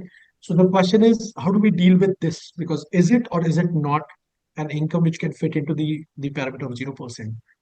Firstly, let's deal with both of these separately. The interest on surplus fund is something which has been expressly dealt with by the corporate tax guide on free zones issued by the FTA. Right? There, it has said that yes, it's not ancillary to the qualifying activity. On that, it is pretty clear. But curiously, it has said that it can be a qualifying activity in its own right. Right? I mean, it can be a treasury function. Now, actually, the treasury activity is covered as a qualifying activity so long as you are carrying out the treasury and finance function for your related parties, right? Now, here the surplus funds are being earned from a bank. The interest on the surplus funds will be probably earned from a bank. So, where's the related party?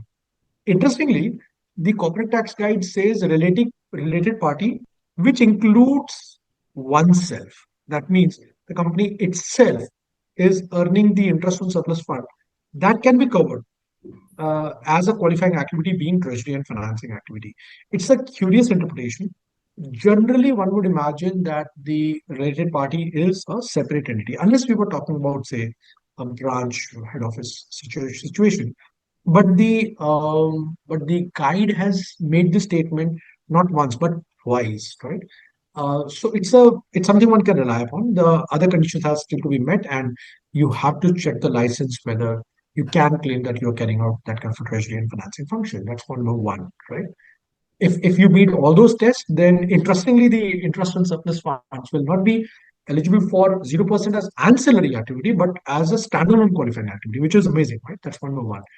Now, the deemed interest, right? The imputed interest, the transfer pricing interest on overdue company intercompany balances. Why would that not fit in here if the first one can? So if you're making a transfer pricing adjustment yourselves, that yes, there's an overdue intercompany balance on which I'm charging interest. Therefore, in a sense of speaking, it's a financing function. That's how a transfer pricing professional will probably look at it. Rishabh, please correct me, but please don't be too harsh when you're correcting me if I'm wrong. Uh, and if that's the case, then again, can I not take the position that that's also a treasury and financing, qualifying activity? Having said all of this, there are two important points to be taken into account. A, I don't want to breach the, I don't want to risk the position that FTA may disagree with me, and then the net outcome is actually more than the de minimis threshold. In which case, are you probably better off, housing this activity in, say, a domestic permanent establishment? That means a mainland branch, so that you get out of the risk of this being parked under the de minimis threshold, because any income of the domestic PE is not included for the purpose of calculating the de minimis threshold. So that's probably a relatively safer position. Yes, there will be a cost of having a domestic PE. That means a mainland branch. That will be a recurring cost as well. So you have to do the cost benefit analysis, that what's the amount involved. The amount involved is not just the interest, but the advantage of 0% on your entire income. That's what you are trying to ensure. That's what you're trying to sort of cushion, versus the compliance cost of having a domestic PE that is a mainland branch. Yeah, that's my take on it. Yes. Appreciate your input, sir. I think you've hit both the birds in one shot. So you've highlighted one aspect. I would let Neerav sir also to comment on this. You said we have to give due weightage to the activity mentioned in the trade license in the corporate tax context. Say suppose if you have interest, then you want to fit it under the ambit of treasury function. But if you I are know. I know. only primary activities are listed in trade license, Yes. how Yes. important is to amend or deal with this trade license so that it aligns with your corporate tax position? It's a very practical question. Neerav sir, please throw some light on this. Uh, First of all, the corporate tax applies more from a substance over form perspective. And therefore, one would look at having your revenue breakdown and seeing where your revenues are coming from and whether that is forming part of the qualifying activity or not. Now, some of the activities, like if we say headquarter or something, there's no activity defined in the trade license which will give you that exact wording, right? So it can just be a management, or it can even be just a holding company kind of a license, But if you're in substance, you're doing those activity and you can demonstrate that, you can take that advantage. But if you're completely in an unrelated field, then it's required that you amend your trade license and get something which is closer to your activity which you're trying to take benefit of. So one needs to weigh in this aspect and see more practically what you are near to. And that's why if you see recently, the MRTX portal asked you to select the main activity, irrespective of your activity on the license. So that also was very close to the substance over form rule than the other way around. Again, it created more confusion. That's the other part of it, because the list of activity which is on MRTX portal did not exist on the DED or other. So of course, then again it creates more confusion. But their attempt also is to bring it near to what you're trying to claim benefit for. And therefore, they also looked at more substance over form rather than what your license was stating. Thank you, sir. That was spot on example on substance over form in CTA context. Moving on to the next question, Rishabh, this is for you. So obviously, we have a host of compliances, not only emanating from transpricing, be it local file, master file, CBCR, but also the hot topic, which is Pillar 2. All these are quite relevant for both inbound as well as outbound M&As. But there is a clear aspect, which is the definition, which is there in each of these provisions. Okay. So how important is this definition, M&A definition, while you evaluate the applicability of these compliances? Because traditionally all the UA structures are either individual promoter who held or commonly controlled. It's not typical M&A structure where you have a whole core, a parent, and subsidiaries in a waterfall model. So just shed some light on this. Yeah. Perfect. So Praneeth, over here, as consultants, we have a very basic problem of oversimplifying things. So that's what we need to first, improvise in ourselves, wherein whenever we are looking at, even similar number as a threshold. So given an example of master file and CBCR, threshold is same, 750 million of group consolidated turnover. And that's what something similar is there in pillar 2. But the applicability, we have to see it in silos. We try and consolidate everything, stating that okay, if CBCR is applicable, master file is applicable. If CBCR is applicable, pillar 2 is also applicable. These applicabilities, they have different threshold, different definitions, not different thresholds, but similar thresholds, but different way of applying the same threshold. So that is problem number one. No? That is the issue one. Second issue that you highlighted over here was on the holding structure. So UAE as a jurisdiction is very personal on holding, right? They are very quick in opening licenses. So businesses here are very quick in opening licenses or setting up entities for each and every separate set of activity. There is an entity. Certain times there are overlaps. Certain times there are dormant entities even in the group. But what is common across different groups is that even if they are operating beyond UAE, so let's say even in GCC, Middle East or Asia Pacific region, the ownership still rests in the hands of an individual rather than having a corporate structure kind of an holding model, right? Wherever there is a corporate structure or there is a corporate holding model, there is one holding company, maybe an intermediary holding company, then certain subsidiaries, or regional holding companies and certain subsidiaries. That's wherein the aspect of consolidation come in, right? Even for while looking at different thresholds in the last example, last scenario, we saw that the consolidated group turnover is exceeding 3.15 billion or 750 million euros whatsoever, either of them, then master file is applicable, right? So that is for this year that we need to check that the consolidated group revenue. Now, in our example, if there is an individual holding, 10 subsidiaries in 10 different countries or 10 companies in 10 different countries, the question comes whether it is a group, right? Ideally speaking, yes, common control, common ownership, but it is in the hands of an individual. How do I satisfy the criteria of consolidated group turnover? We need to be mindful of the fact it is not a combined turnover. There is a very big difference in these two terms, combined and consolidated. Right. So combined turnover would be a simple sum of all of these turnovers, probably at the max, eliminating the intra-group transactions. Right. But when you say consolidated turnover, how it has been defined is the turnover reflecting in the consolidated financial statements of the parent entity. In our situation, in our scenario, there is no parent, there are no CFS. We might make a combined financial statements in order to see a net position of the business, but there will be no consolidation as per IFRS because that is being governed by the accounting financial reporting standards. So this is one area where we need to look at that. Even though there is a risk of clearly being an M&E group, just because of the holding structure we are getting out of it, I can say there's a risk, or I would say it's a planning strategy or it's a planning opportunity whatsoever. But if it would have to have been used as a planning opportunity, I think we should have moved way in advance and not wait till 24 or 25 as of now, because again, GAR always comes into picture, for anything and everything, especially in terms of pillar two, because the other two are only for reporting, are reporting things. They are not anything that impacts the revenue, right? So that is that. Only key takeaway I would say over here is A, we need to see all of these requirements in silos.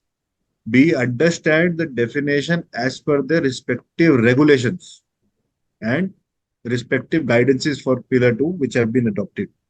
And then make a move forward in determining whether A, there is an applicability, whether B, there is a group at all or not, and for which years do we need to see these thresholds and applicability. So that would be it. Thank you, Rishabh. So For let me add there one more point.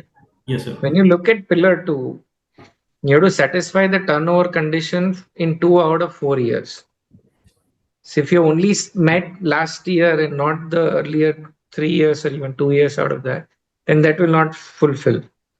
Under pillar two, like you said, that parent subsidiary and preparing the consolidated financial statement is the starting point. It may not be the case for the others.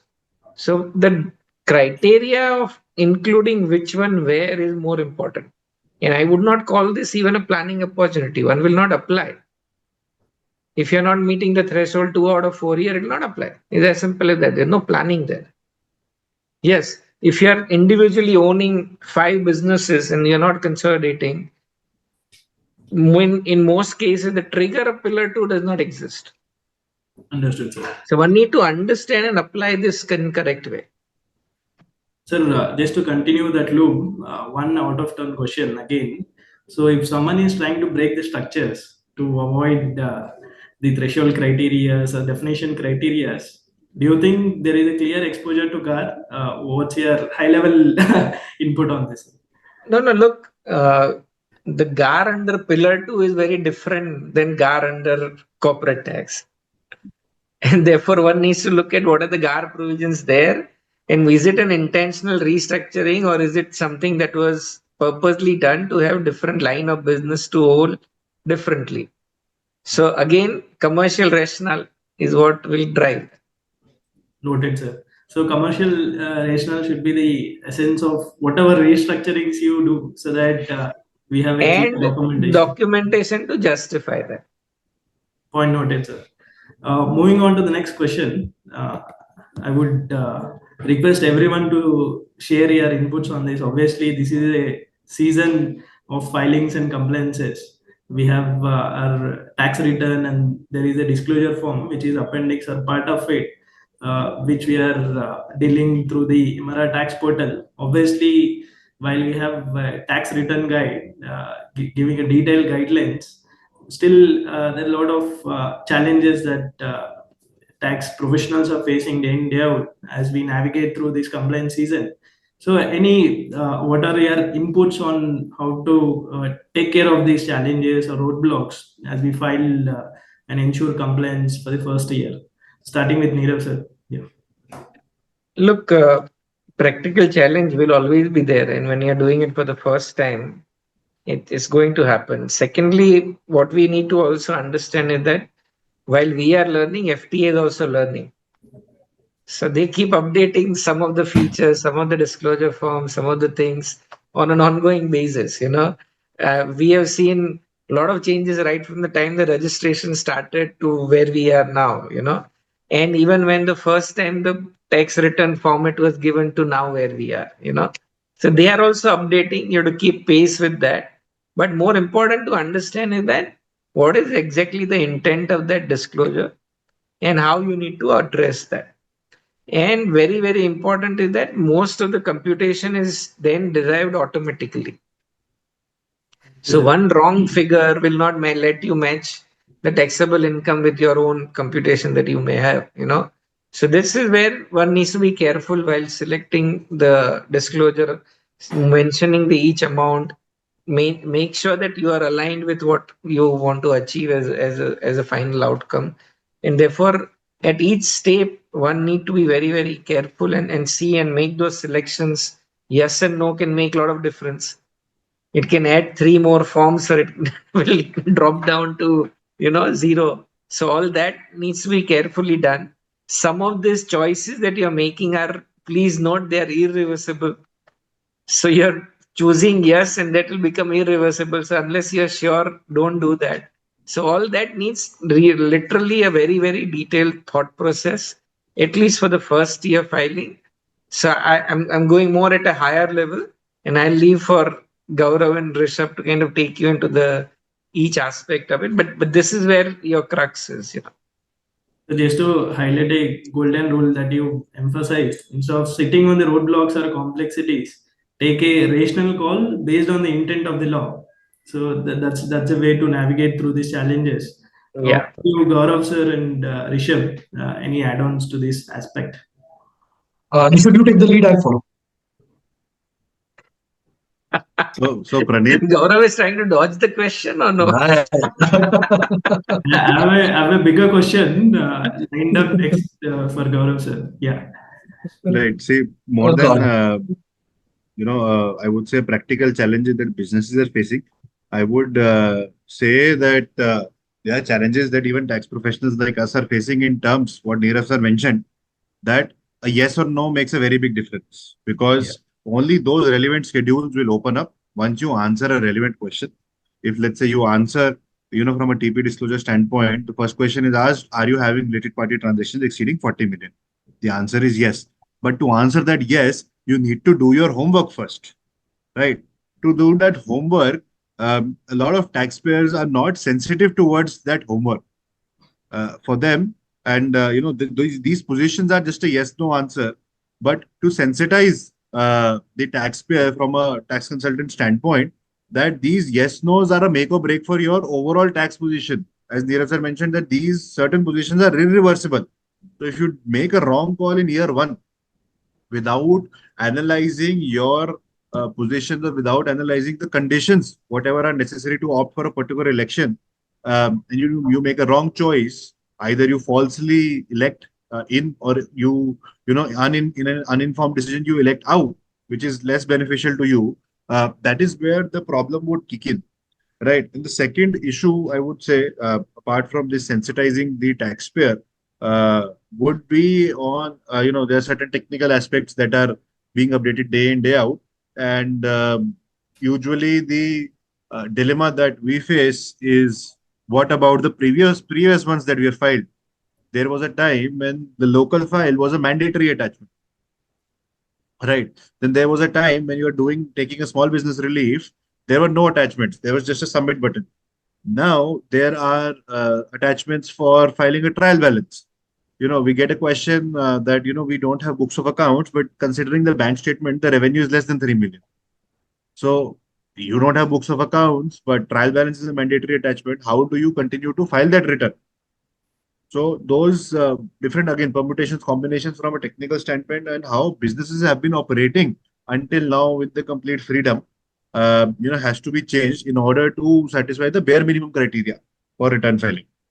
Appreciate Rishabh for highlighting those nitty-gritties. Jumping on to next question, Gaurav sir, this is your domain.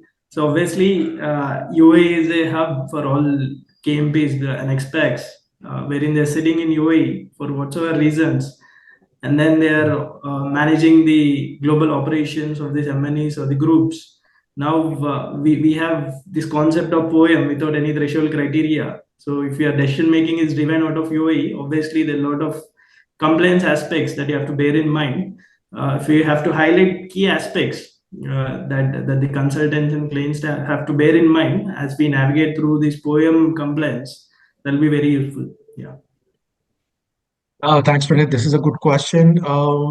See, two things. First of all, a very important caveat. A lot of listeners that have logged on right now, I believe, are the ones who are practicing in India or basically from Indian background. The definition which the Indian CBDT gave of poem is a unique definition. That's not actually the globally accepted definition because it differentiates between an entity which is carrying out active business outside India versus otherwise, right? UAE doesn't have that concept. Most of the countries actually do not have that concept. Although fundamentally, that's not a bad way to approach it. Uh, Therefore, we have to cast aside first of all those interpretations. Secondly, I think there's actually a bit of a genuine planning opportunity. What I'm saying is that if there are some expats who are sitting here and they are actually carrying out some strategic decision making for their group companies outside of the UAE, right? In that case, maybe we should evaluate that shall there be a free zone company which is carrying out headquarter services, right? Because that's that's a way to formalize this arrangement, right? They are providing these services, yes, but let's formalize this arrangement because rather than trying to cover it up, which is anyway not advisable, if you formalize it, the markup that you'll earn, the basically the income that you'll earn at the free zone level for these headquarter services will actually enjoy the 0% corporate tax rate. I mean, unless we're talking about the pillar two companies, etc., because that's a different ballgame. But otherwise, you can actually benefit from the presence of these KMP expats. Otherwise, leaving that aside, if you don't want to do that, understandable. Now we'll have to understand that there is a genuine need to restructure your decision-making matrix. The strategic decision should then ideally not be made in the UAE. If the people travel to the home country jurisdiction where these foreign companies are located, and, and that's where they're making decision. If they were not doing it so far, then it should be encouraged. And on top of it, it should be documented, say by way of board minutes. We have seen examples. We carried out poem analysis for some of the companies where the companies were respectable names, probably a kid would know the name. That's how popular they were. But their board minutes were literally copy paste from year after one year after another, right? So renewal of lease deed of the KMPs and the renewal of the auditor and those kind of things. And I was like, your balance sheet says you have done huge transactions, drawdowns, loans, those kind of things, investments into downstream subsidiaries, and there's not even an iota of reference to those transactions in your board minute. How could it be? So those strategic decisions should be documented in your board minutes, and it should be documented where the board meetings happen. If there are travel tickets, etc., you should do that. I know in this day and age, sooner or later, the law will have to catch up to the reality of BC meetings and plug it into the tax law, right? The tax laws still, however, are looking into the physical venue of the meetings. Uh, Engaging decision makers in the foreign country itself is also something which is advisable from both sides. I mean, most of the countries which are also fighting this battle of substance. Look at Luxembourg, for instance. Luxembourg has its own substance rules. I think the first and the second substance rules that they have is actually around what's the constitution of the board, and then what are the decision making on the board, right? So firstly, is the board there or not? Because a lot of time you have shareholders, that's it, right? And there's no board.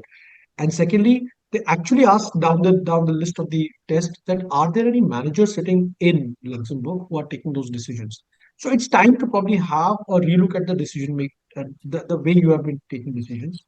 I know culturally in this part of the world, it's pretty common to find that there are owners who are sitting here, not just the experts who are the CXOs, and they're taking the decision out here. Probably it's time to relook at this.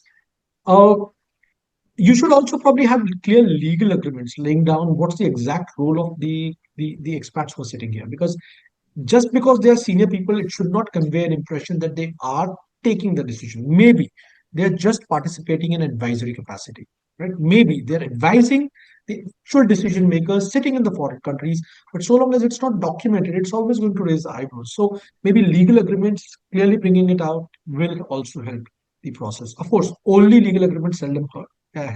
It should also be put into practice. Thank you. Otherwise, the remaining do's and don'ts of poem are something that we have all attended sessions upon. These are the important aspects that we should Was focus on. a pretty practical answer, drawing inferences from the global experience. Just add-on question here, sir. Many a times we are stuck at the crossroads where we have to take a decision on whether to go ahead and do the compliance for the non-residents based on poem trigger, or take a step back based on the documentations, do corrective actions, which we call do's and don'ts, to avoid poem exposure without compliance requirement. So, how to take that subtle call in this poem context? No, it's a very practical question. In fact, a lot of time, even I have felt that if it appears that the company has a poem, a foreign company has a poem in my jurisdiction, then so be it, right?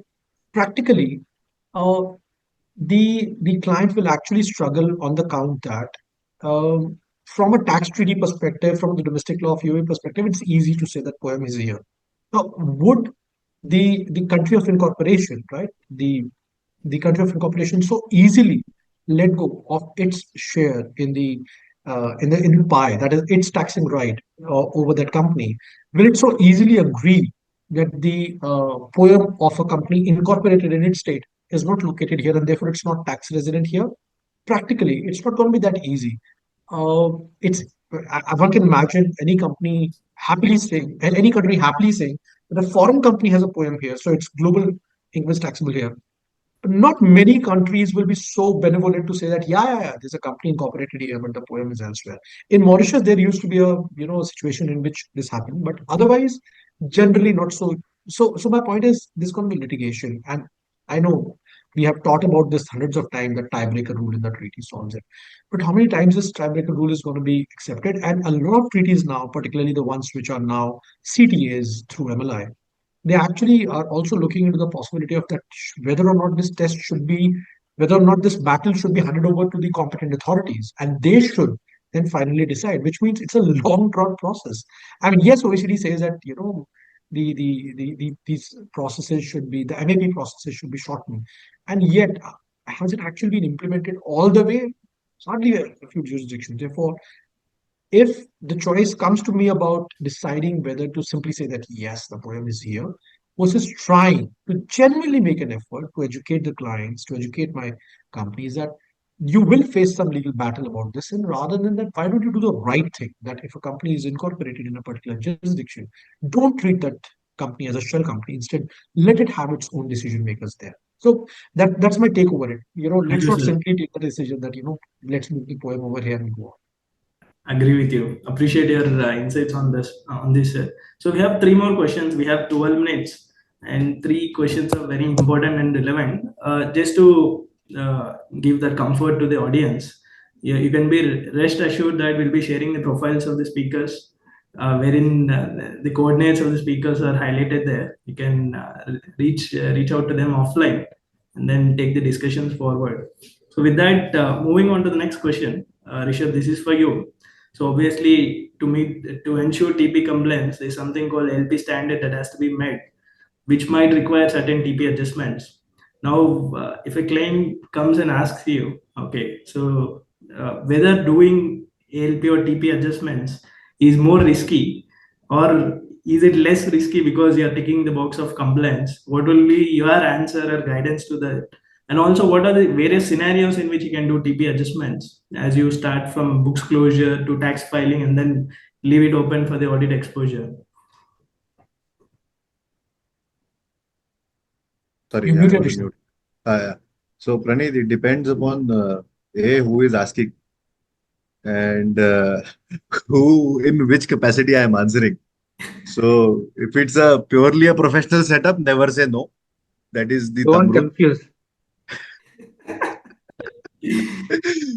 So, see, the importance of meeting ALP principle, I think all taxpayers are liable to, meeting the LP principle. There is no exception, no exemption. Uh, it is like that, it is like that sweet, which even if you don't like, you will have to eat.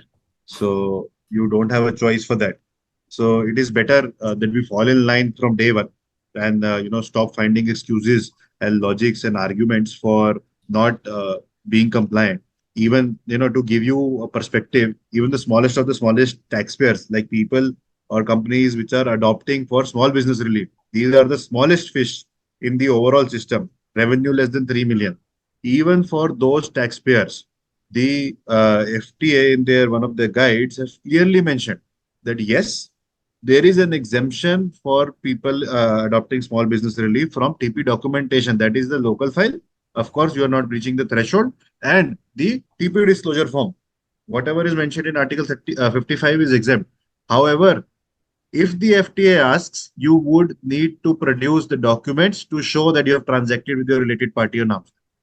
Right. So, taking this as an analogy on, even if the smallest taxpayers have been advised or recommended by the tax authorities as a stand that you need to have documentation to show transfer pricing compliance, right? Then how come the other taxpayers which are under the normal regime of 9% will, can have an argument that, okay, my disclosure form is not applicable, so let me not do anything. Local file is not applicable, let me not do anything. I don't have any reportable transactions. Let me not even keep, an arm's length documentation for tax neutral transactions. So there are different logics, different arguments, but the bottom line is you need to do it. You need to be compliant with TB. You need to have documentation in place from day one. To the second part of the question is when and how to make an adjustment. See, ideally speaking, adjustment in the books of accounts is the best way possible. Uh, but there is, I would say, even a better approach where during the year you do, monthly or quarterly checks basis the nature of your transaction and also volume of your transactions, and do a true up, true down adjustment during the year itself. So let's say I am doing a monthly invoice for headquarter services to my related parties. So I am invoicing from January, February to December. So I do a quarterly check, and at the end of first quarter, I did a check, and I assessed that my markup is not enough as per my TB policy that I have charged. I have maybe overshot my cost, but I didn't correspondingly is my revenue. So in that case, in the next invoice, I will adjust there and then. So there are no then indirect tax implications. So that's there. So considering that point, this is the best way to do that. During the year, you continue to analyze and do a true down adjustment before the closure of the year itself, so that you are compliant with other laws. Just in case that doesn't happen, at least do it before book closure. Just in case that doesn't happen, which is the worst case scenario, is that you do it in the corporate tax return. But only point is that you will be able to do only upward adjustments in corporate tax return. No downward adjustment is allowed. So, typical example is where you have not charged to your related parties, you need to charge. But if you have not paid extra to your related parties, that you will not be able to do in the corporate tax return, right? So that is the biggest challenge if you don't do it in the books of accounts. However, at the end of the day, the argument that I mentioned for the first part of the answer, that even that every taxpayer needs to maintain a TP documentation, is also corroborated by one of the columns in the disclosure form, which is like a voluntary adjustment. There is a column for voluntary adjustment, which is titled as if the adjustment has not been made in the related party or the connected person schedule, please enter the lump sum amount of an upward adjustment here. So, which shows that even though you didn't have a reportable transaction, even though it was tax neutral or whatsoever, if you feel you have not followed arm's length, or you have not followed transfer pricing, and you have not transacted at arm's length, you need to adjust it here now in the CT return, even if no matter how less the volume of the transaction is. Thank you, Rishabh. That was pretty consolidated answer to deal with the LP adjustments. I just want to take up a couple of important questions from the audience. First one is on how important is to maintain audited financials, at least on a standalone basis in UAE corporate tax contest, because historically or traditionally, more often businesses maintain purpose specific consolidated financials, whether internal or banking purposes. There was no mandate or need to maintain standalone audited FS. What will be the emphasis that you have to put to maintain audited financials for the corporate tax compliance? Maybe Neerav sir, you can start, and then we can hear input from the others as well. Yeah. When I started my presentation, I mentioned this very point that earlier we were used to not following accounting standards properly. We were using it more to just prepare some financial statement for, say, borrowing purposes. And therefore, we have seen lots of financial statement being prepared uh, just with one UBO having, say, 20 entities, and he'll prepare a consolidated financial statement just for the sake of presenting it to his banks. And it has no basis in a way. It's not a parent subsidiary. You don't consolidate like that, and all of those things. Now, those aspects has to change. Corporate tax law requires you to follow IFRS as a mandatory accounting standard. It requires you to follow AED as a base currency. Your accounting, your tax, your accounting books has to be in AED, and therefore, so there are two aspects. One, if you're a free zone person, it's mandatory for you to do the audit to even claim to be a qualified free zone person. If you're not a free zone person, and if you're a subsidiary of a multinational group, again, it's mandatory for you to do the audit. And third is if you're exceeding a turnover of 50 million and above, then again you're required to do the audit. So in all these three scenarios, audit is mandatory. But even irrespective of whether audit is mandatory or not, following IFRS is mandatory. And maintaining books of accounts in AED is mandatory. And therefore, to accurately follow IFRS is the key. Thank you, sir. Thanks for your input. Sir, just before we conclude this session, Gaurav sir and Rishabh, you want to add on anything? Because this is the time of audit closures, so that we be ready for the tax compliances, year-end tax compliances. If we have to highlight among many, one key aspect to look out for, what it would be for the benefit of the audience. Yeah, each one can share one aspect, and then I'll let SP sir to conclude the session. Yeah. Don't leave it for the last minute. This is your first time implementation of a law as critical and yet complex as a tax law, right? So this is not to be taken lightly. This is also the time when a lot of mistakes which were perhaps made in past can be cleaned up, right? So therefore, give this time, allocate a lot of time to this thing. Try to work in a collaborative fashion uh, between your tax consultants and your auditors. Engage and involve your group level tax function also in the decision making. This is my take on this thing. Neerav sir, Rishabh, Rishabh, over to you. Neerav sir, yeah. Don't try and be using any shortcuts. Take proper professional advice, and please make sure that you align your books very, very importantly with the requirements. We have seen more and more of those instances, and still it is coming up and to us when we are doing the reviews right now. And therefore it is very, very important to align all of those things together and take proper professional advice. Otherwise you're bound to make mistakes in and assume what you are doing previously was absolutely correct, and end up being in trouble. So let's not do that. ChatGPT is not professional advice. Not at all. Thank you, sir.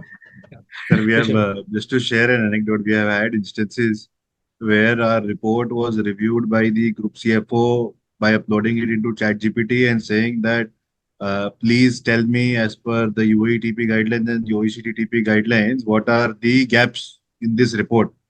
And we received a copy pasted answer from ChatGPT that please give answers to these comments after our thorough review. So I was not sure that who read it within a span of 1.5 hours, because that was a turnaround time between our email and the client's email. So there was pretty sure that there was something fishy behind it. But on a note of conclusion, as I mentioned earlier, also that the answers or the elections in the CT return are not simple yes no answers. Those are make or break for you. So make sure whatever position that you are electing or selecting as a yes or no, have a thorough basis of preparation and a basis of election and selection of that particular answer. Because later on, going 5 years down the line, you will not even remember why did you take yes over here and probably not doing the same treatment.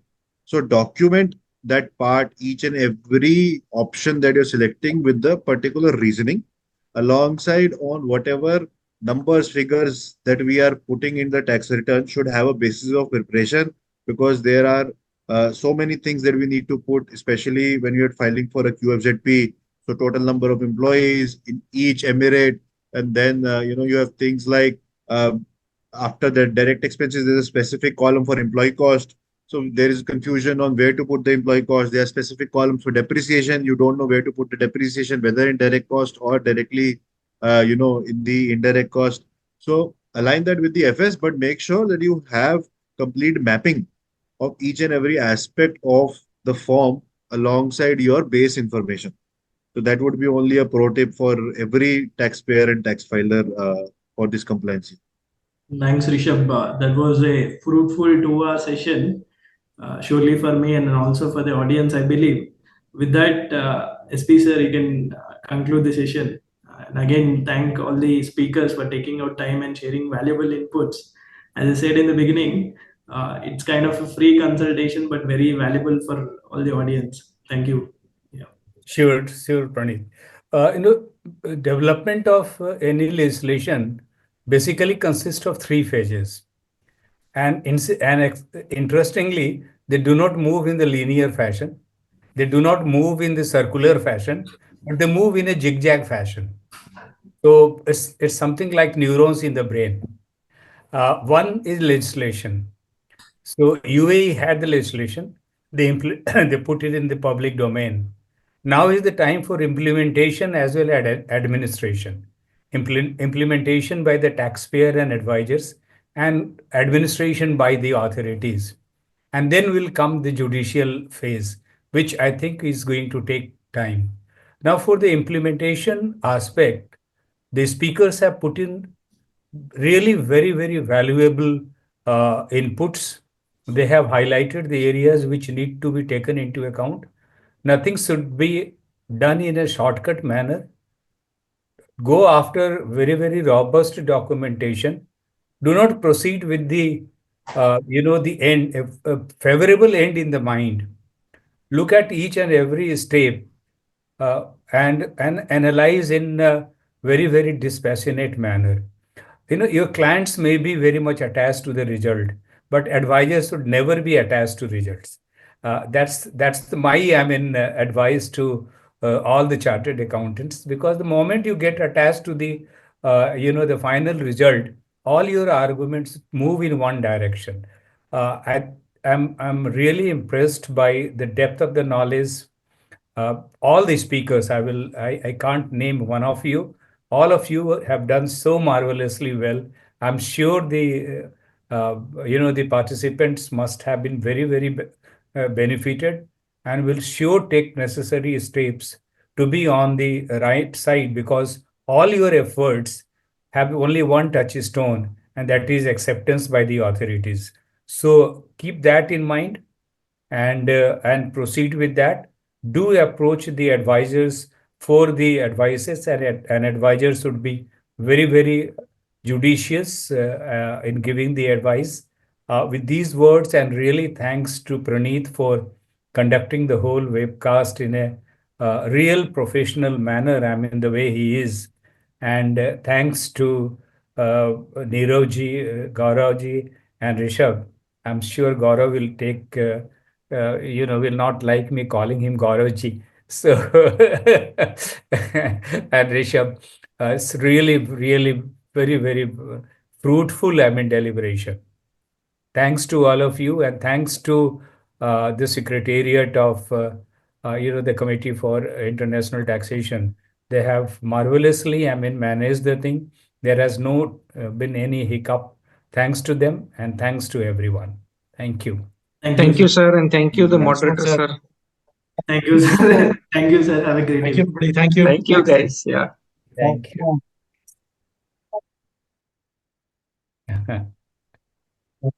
Yes, Hello. please. Yes, please.